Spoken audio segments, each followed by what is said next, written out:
Hey everybody, welcome to Quest for Peace. I'm Iyaz Akhtar. I'm your host, and today no guest. And why do we have no guest? Because it's Memorial Day weekend in the U.S., and I decided to let all my friends, do their own thing. Today I went on a hike. Why? So if you're watching this live, we do the show at 2 o'clock on Tuesdays, 2 Pacific, that is. And I was late because I was on a hike, and that explains my wonderful hike hair. I was not planning to be late, and I was. So apologies for that. And let's talk about inner peace. If you don't know about this show, this program has a lot to do with me. I've been trying to get myself calm and peaceful and rational and just kind of like, I wanted to be an unflappable guy. Like, okay, some crazy stuff happens.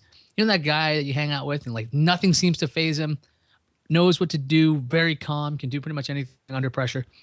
Yeah, I want to be that guy. Now, I can perform under pressure. That's not usually a problem. But I'm not exactly the nicest guy to work with when there's pressure situations. I might get a little bit curt with my words. I might forget that people have feelings, and I might not be the best when it comes to being diplomatic at times.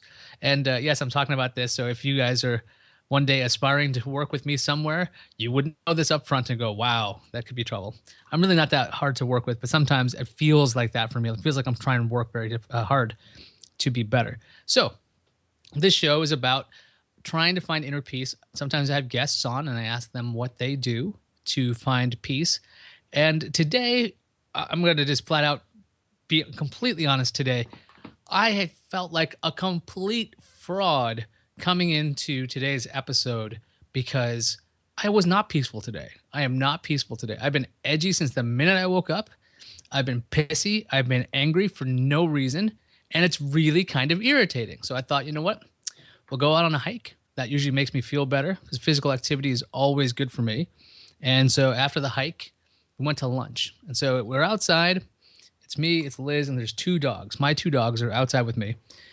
And they were not very well behaved. My two dogs were, at lunch anyway, kind of moving around, and one tried to eat some food before we left the hiking trail. So she had a sandwich that I had to remove from her mouth. So my hands were disgusting. And so I had to go over to the park bathroom, which might be one of the most disgusting bathrooms you will encounter in Petaluma, California. And so I cleaned my hands and whatever I could do, came back. So my hands are pretty gross. And so sitting down, we're having a beer. I'm like, oh, that's a great idea. I'd love to have a beer right now. So Liz very nicely brought me a beer, had one for herself. And the dogs just kind of chilled out. It seemed like it was going to be okay. There were other dogs there, and they were very calm together. Now, my dogs at almost 8 years old are not super calm yet. I take that as a failing of my own. They are still super excitable. These Labradors are still really like, hey, we need to see all things. So this guy comes out, brings out our food. And the food is a couple sandwiches, and they each have a pickle.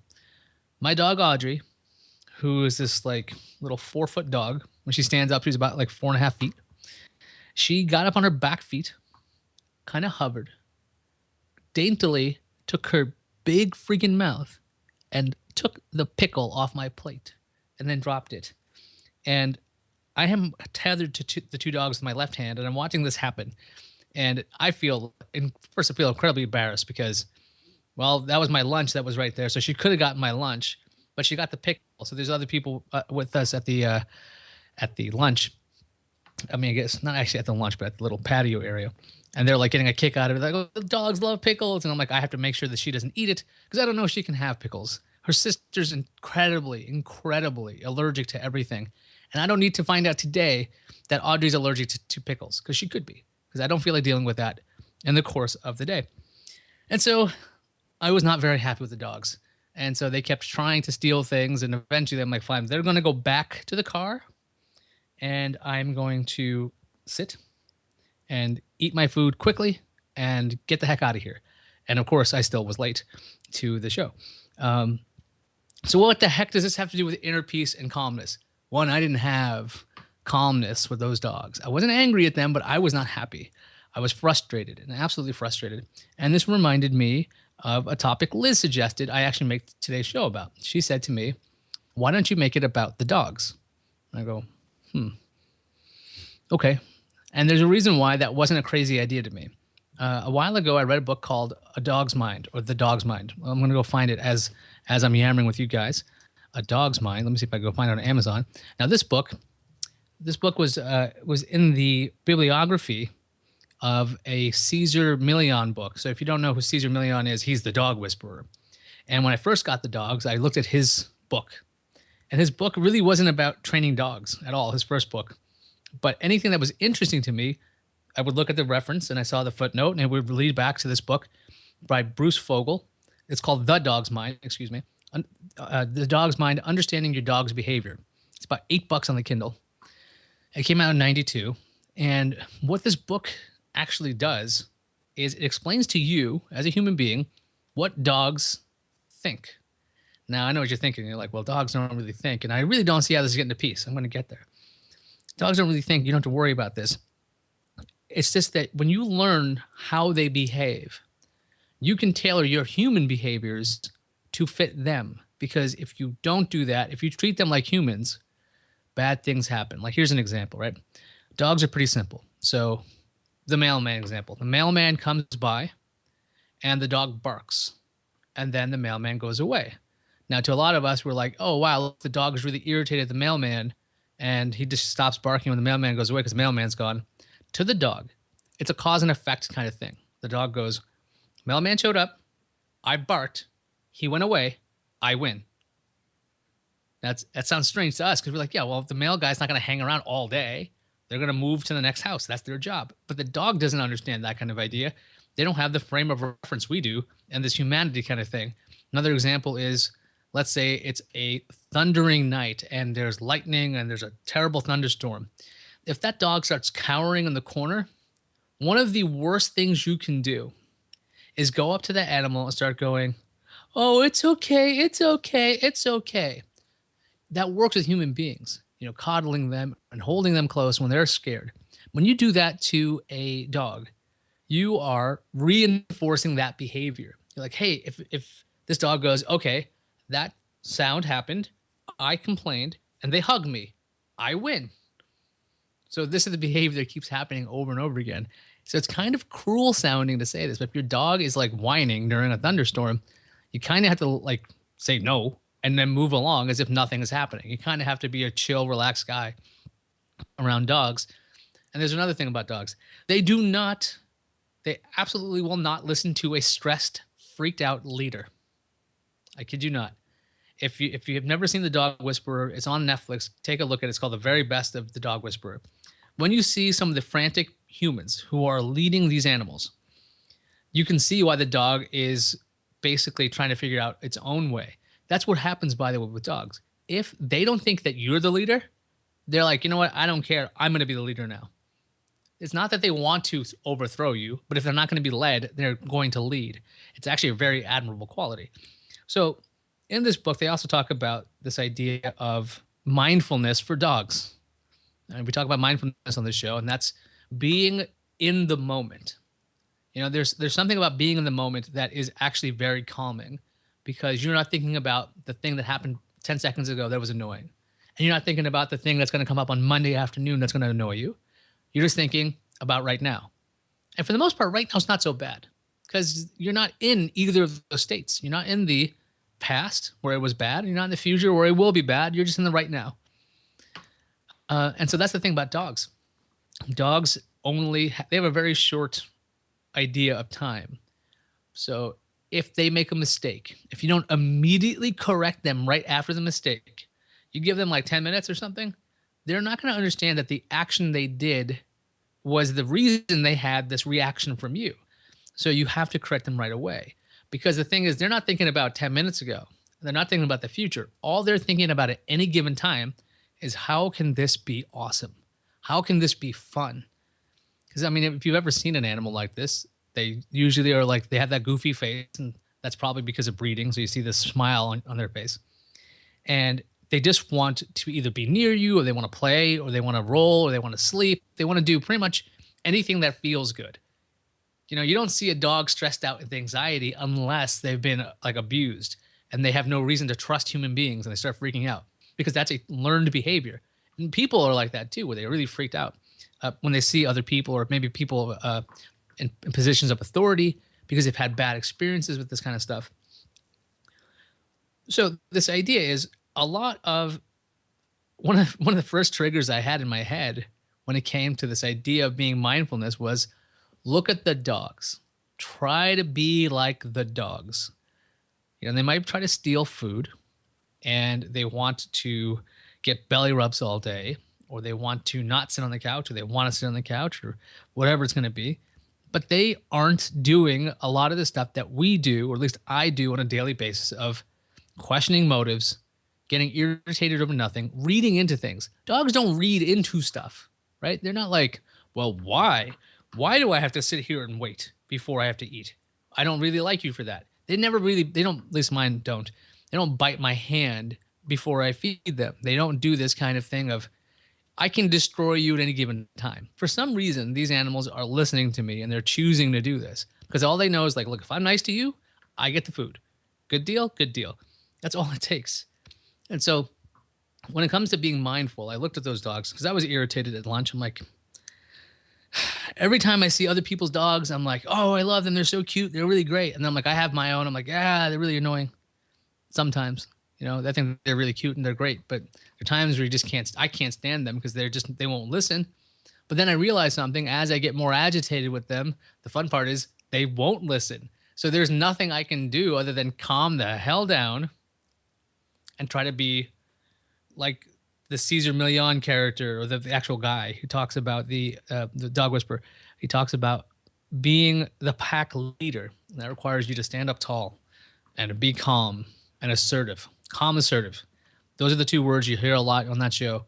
And that really does work, by the way, not just with dogs. It works with children. It works with teenagers that you don't even know. It works with a lot of people, and it also works with bartenders. There's something weird. If you actually have a bit of confidence, you can actually get bartenders' attention. I'll get to that part at some point. That's just a silly story to tell you guys. But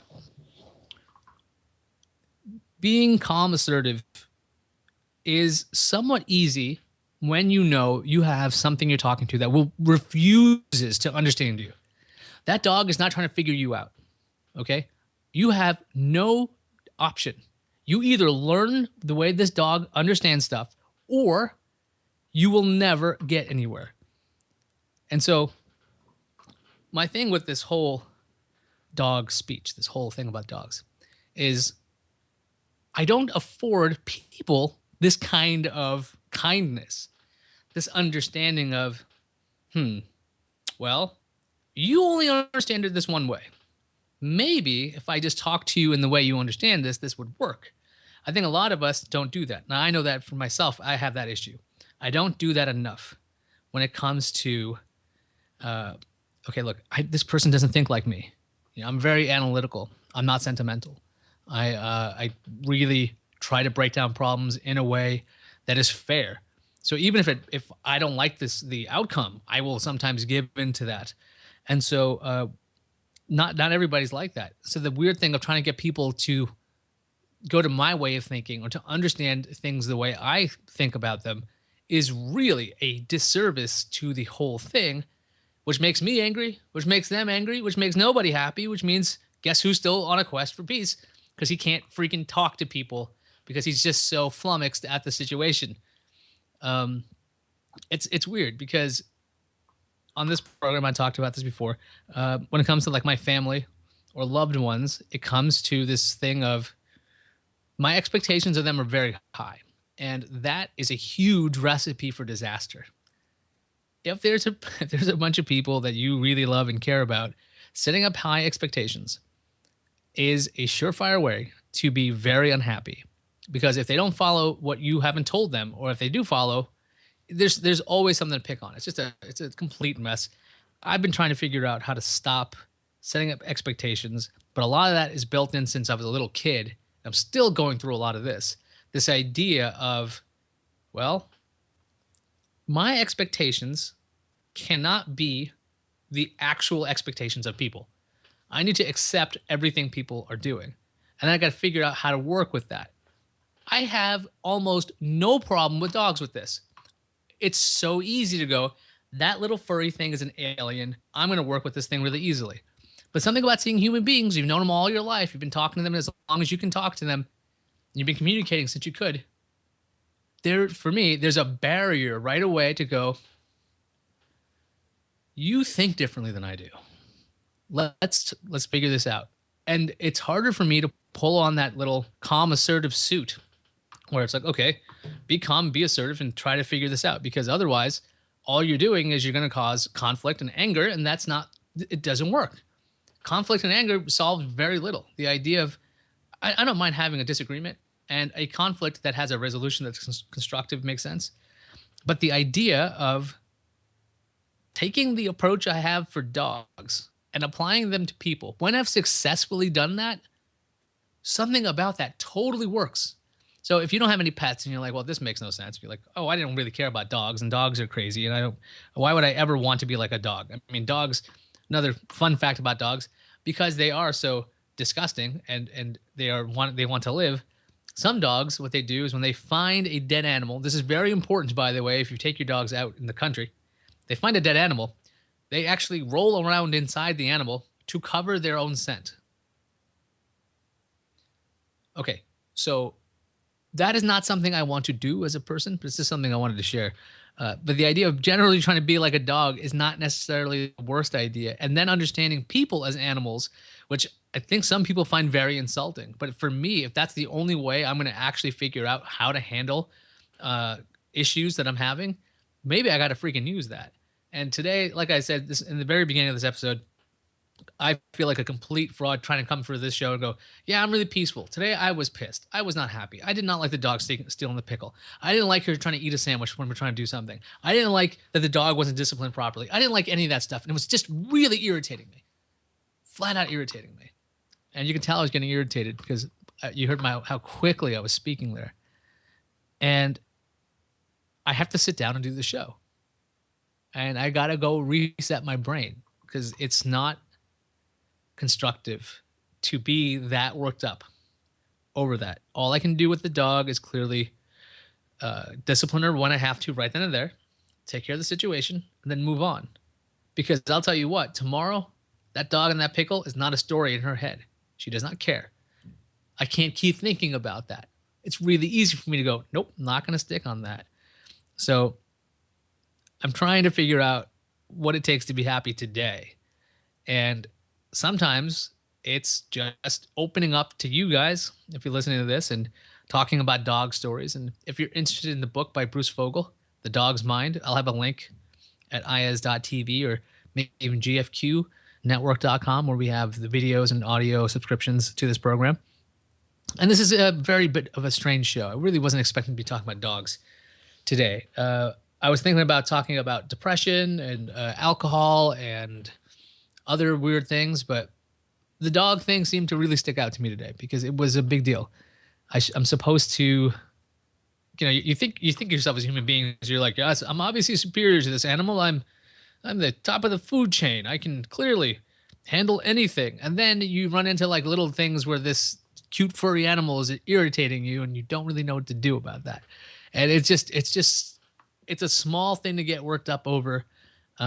Maybe I'm just dehydrated. Maybe I'm just unhappy for no reason. Maybe I didn't sleep well. I don't know. That's not an excuse, though. That's part of this thing. This idea of trying to go for inner peace, it's freaking hard.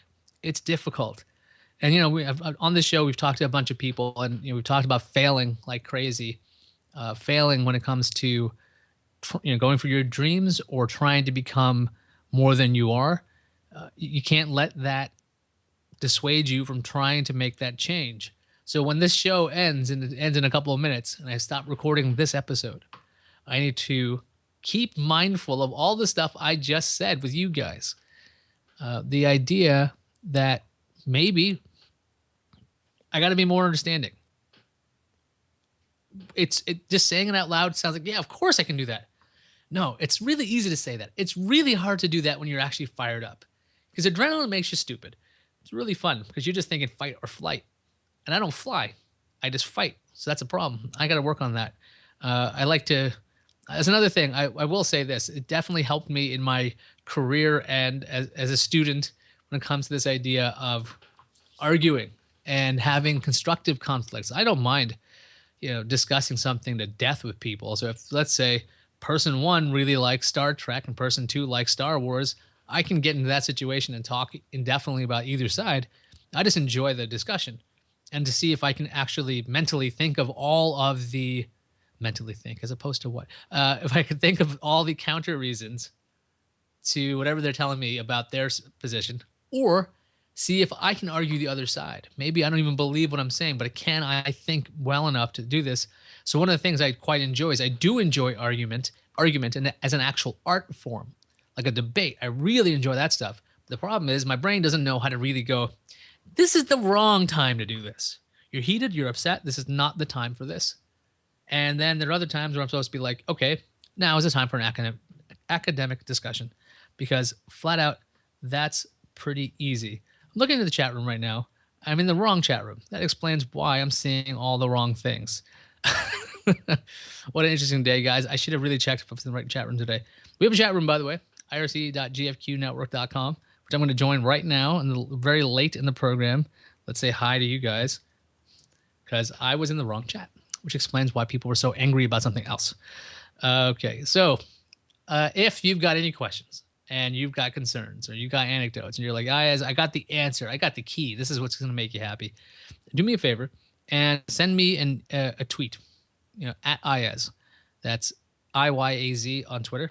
And you can let me know that way. And if you want to really have a long discussion with me, we can always chat via email. I got to get myself a snappier email address, but you can just email me at my personal email account, iyazaktar@gmail.com. So you can just hit me up there if you need to. But that's pretty open. I see somebody in the chat room writing rolls in a carcass. So yes, you definitely listen to. Thanks for listening to today's episode. Very oddball one. I don't know what we're doing next week, but if you're so inclined, if I'm back to do an episode, which I might not be. So programming notes. Let's do this. Like it's a formal show. Programming notes. I am moving to New York in about 4 weeks, and I usually do this show on Sundays at 2 p.m. Pacific, and I believe I have like a wedding to go to and some other things, a party or something. There's some other weird things that are going on Sundays in the month of June. So I need to really figure out what day I'm going to be doing these. So if you want to know, hey, when are you going to go live? Do me a favor, follow me on Twitter. I'm at Iyaz, and you'll find out more about scheduling, particularly about this show.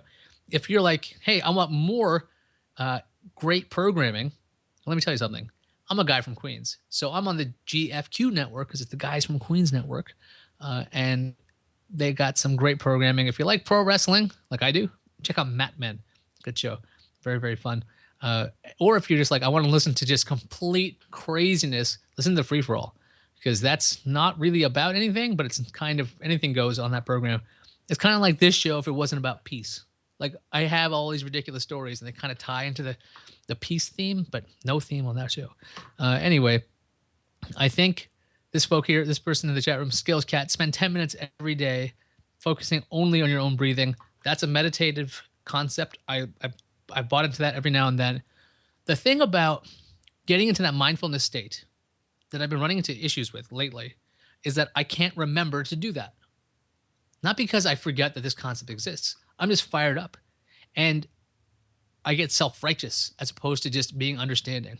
And that, I think, will help this idea of spending 10 minutes thinking about your own breathing or just focusing on your breathing through meditation.